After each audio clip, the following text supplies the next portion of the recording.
Welcome back to our news bulletin.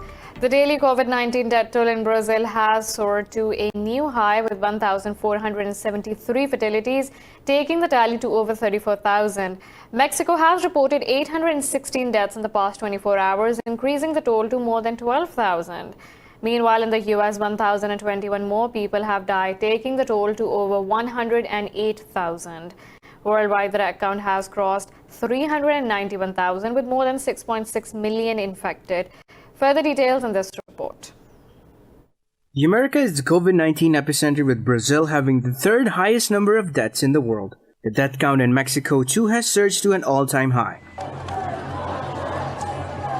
Meanwhile, in the U.S., mass congregations and anti-racism demonstrations risk an accelerated spread of COVID-19. New York Governor Andrew Cuomo has urged the protesters to immediately get themselves tested. With the protesters, they could actually compound the situation. Why? You have 30,000 people who've been protesting statewide. You look at the video as well as I look at the video. Many of them wear masks, thank God. But there's no social distancing. We're going to open the testing facilities for all people who are at a protest. Meanwhile, in Europe, Turkey is set to impose a weekend curfew in 15 cities to curb the spread of the virus. The UK has made face masks compulsory for passengers on buses, trains, aircraft, and ferries from June 15th. As of Monday, the 15th of June, face coverings will become mandatory on public transport. That doesn't mean surgical masks, which we must keep for clinical settings. It means the kind of face covering you can easily make at home. There'll be exemptions to these rules for very young children, for disabled people, and those with breathing difficulties. Meanwhile, in Asia, Iran is witnessing a second coronavirus wave, with its highly daily jump of 3,574 cases since the beginning of the outbreak. India has reported a record spike in new infections with 9,851 cases in the last 24 hours. China has reported 5 new cases, all foreigners, while no new deaths from the virus. Pakistan has recorded its highest single-day surge in COVID-19 cases, with 4,896 testing positive over the past 24 hours. The Ministry of Health says 68 people died of the virus in the last 24 hours, bringing the death toll to 1,838.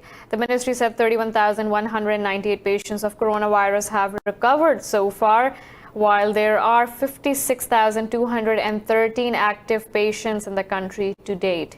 It said 33,536 cases have been reported in the province of Sindh, 33,144 in Punjab, 11,890 in Khyber Pakhtunkhwa, and 5,582 in Balochistan.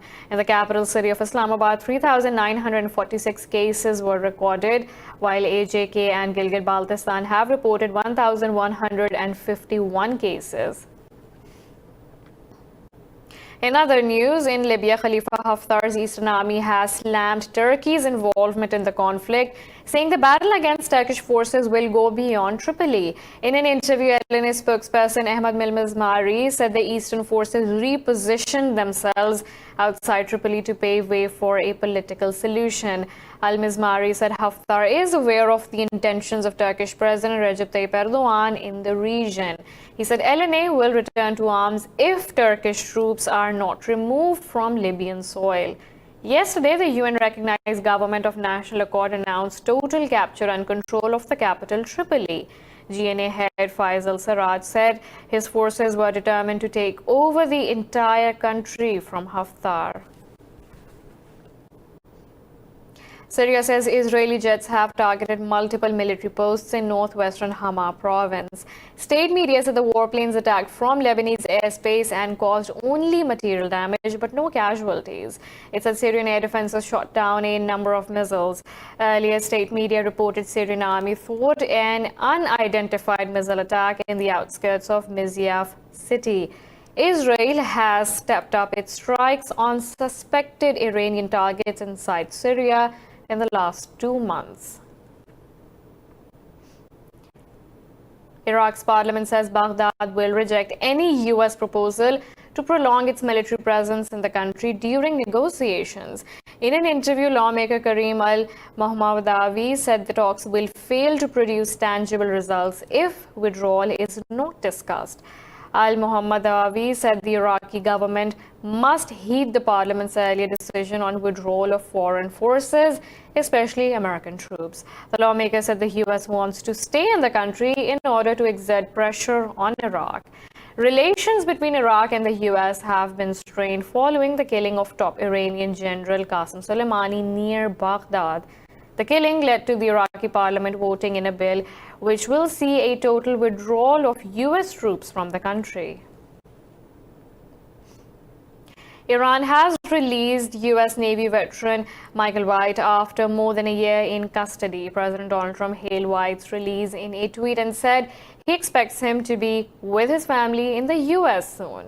White was arrested in 2018 and sentenced the following year on charges that he posted anti-Iran remarks on social media.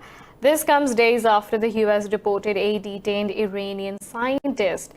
Syria Asghari had been charged in 2016 while trying to trade secret research from an American university. The twin releases are a rare example of cooperation between Tehran and Washington.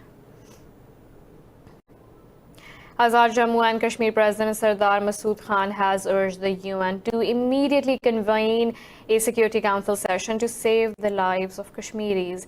In a video conference, Masood said Kashmiris of Occupied Valley are living under India's inhumane lockdown and military oppression. He said the UN Secretary General should appoint a special envoy to devise a roadmap to implement its resolutions on Kashmir. The president said Pakistan is ready for the solution of Kashmir issue through all means. Rejecting India's rhetoric, he said Kashmir as an unresolved international issue is still on the UN agenda. Thousands have taken to the streets across the U.S. for the 10th straight day in protests over the killing of George Floyd. Largely peaceful demonstrations against police brutality and systemic racism continue as some cities relaxed curfews. Seattle and Los Angeles have cancelled nightly curfews, while in the capital, Washington, D.C., the curfew duration has been reduced. This comes after a Minneapolis court charged 3 police officers of aiding and abetting second-degree murder and manslaughter of George Floyd. Judge Paul Scoggin set bail of $1 million and the accused next court appearance for June 29th. If convicted, the accused face up to 40 years in prison. Meanwhile, the U.S. Senate hit an impasse over a bill to designate lynching as a federal hate crime.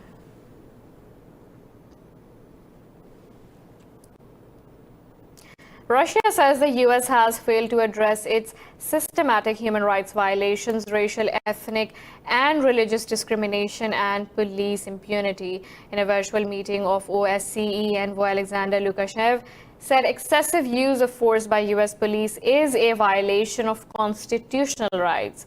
Lukashev said it is widely known that African Americans suffer most from the violence of U.S. law enforcement agents. He said the official statistic of violations committed by agents on duty is deliberately not registered on a nationwide scale.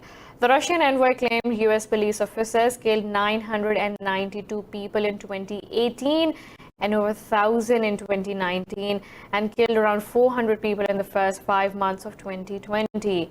The Organization of Security and Cooperation in Europe also expressed concerns about inequality and racism in the U.S. and the need to uproot it. U.S. Secretary of State Mike Pompeo says he has discussed regional developments with Abu Dhabi Crown Prince Sheikh Mohammed bin Zayed. In a tweet, Pompeo said he discussed the support of UN efforts towards a lasting ceasefire in Libya with the Crown Prince. Pompeo hailed Washington's strong partnership with Abu Dhabi in the fight against COVID-19 pandemic. On Monday, the United Nations said both sides in the Libyan conflict had agreed to resume ceasefire talks.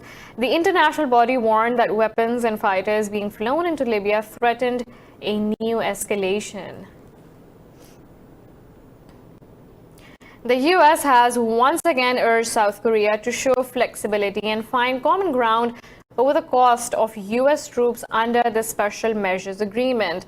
Deputy Assistant Secretary of State for Korea and Japan, Mark Napper, said he believes Washington has been very flexible and urged Seoul to follow suit.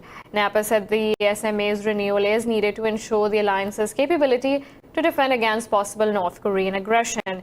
Earlier this week, an agreement allowed South Korea to fund the labor costs for all Koreans working at U.S. bases.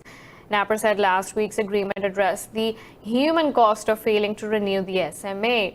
Talks over a new treaty have been stalled after Seoul rejected U.S. President Donald Trump's proposed amount of $1.3 billion per year. Lawmakers in Hong Kong have approved a bill making it a crime to insult China's national anthem. The bill was approved with 41 in favor and 1 against. The new law carries penalties of steep fines and up to 3 years in prison for anyone who disrespects the anthem. It also requires school children in the territory to be taught the anthem and its history.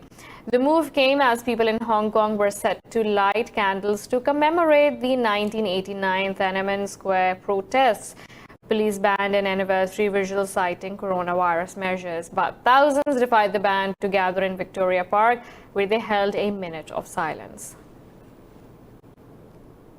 China says it opposes the UK's interference in the legislation to safeguard national security in Hong Kong.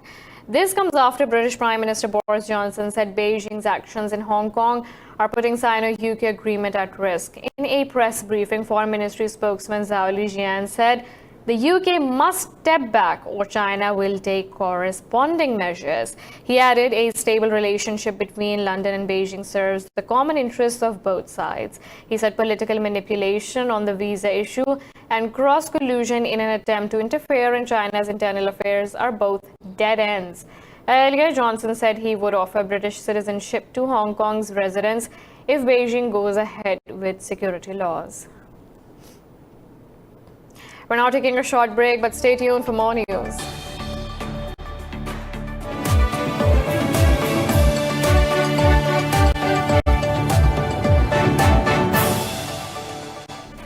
Welcome back. The Global Vaccine Summit hosted by the UK has raised $8.8 billion for routine vaccinations in some of the poorest countries. Representatives of more than 50 countries, including 35 heads of state, participated to raise funds for the Gavi Vaccine Alliance. Gavi has operated for more than 20 years and develops and distributes vaccines in poor countries. In his opening speech, British Prime Minister Boris Johnson said he hoped the summit will be a moment when the world comes together. Vaccines work. People who are vaccinated protect themselves and the rest of the population by lowering the spread and risk of infection. Gavi's work on routine immunization is the strongest shield against outbreaks of infectious diseases. The U.S. has delivered a second batch of medical aid, including 150 ventilators, to Russia to help it cope with increasing coronavirus cases. Russia reported 8,800 new cases, taking the total number to over 441,000. Moscow's Crisis Response Center said 169 people have died from the virus in the past 24 hours, bringing the total to nearly 5,400. The U.S.-made ventilators are the second tranche of a $5.6 million humanitarian aid delivery to Russia. Another 50 ventilators were delivered on May 21st. Moscow had also sent medical supplies to the U.S. in April. In Cameroon, journalist Samuel Wazizi, arrested in August for criticizing the government's handling of a separatist resolve, has died in custody. In a statement, rights group Reporters Without Borders called for a thorough and independent probe into the incident.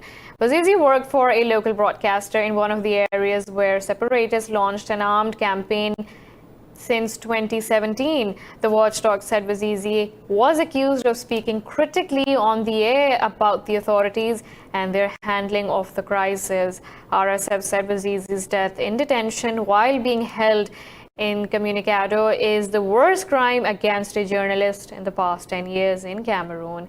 It called on authorities to end the silence around this case and return the journalist's body to his family. The world is celebrating the annual Environment Day today with the theme Time for Nature. This year's theme focuses on nature's role in providing infrastructure to support life on Earth and its contributions in human development. Pakistan's Minister of State for Climate Change, Zartaj Gul Wazir, said governments and the public need to play their part to protect world's biodiversity.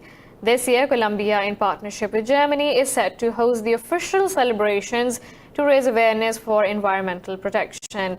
The usual activity of planting saplings may not be held as the world battles to control the novel coronavirus pandemic. The global campaign was first held in 1974 with the theme of Only One Earth during first day of the United Nations Conference on the Human Environment.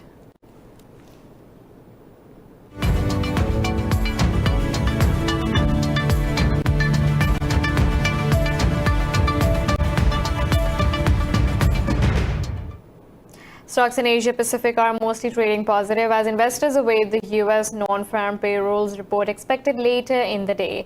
In Japan, the Nikkei 225 rose nearly 0.5%. The Topix index gained fractionally, while South Korea's Kospi jumped over 1% as shares of LG Chem surged over 3%. But mainland Chinese stocks are trading lower. The Shanghai Composite and the Shenzhen Component dipped a little over 0.25%. Hong Kong's Hang Seng Index and Australia's S&P were largely flat.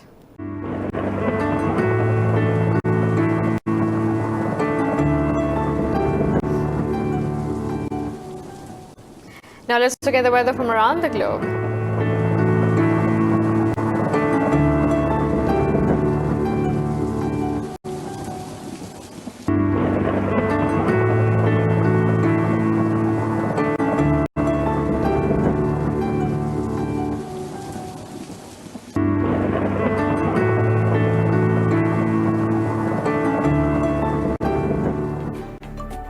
This is all for now. For the latest updates, you can follow us on social media at Indus.news.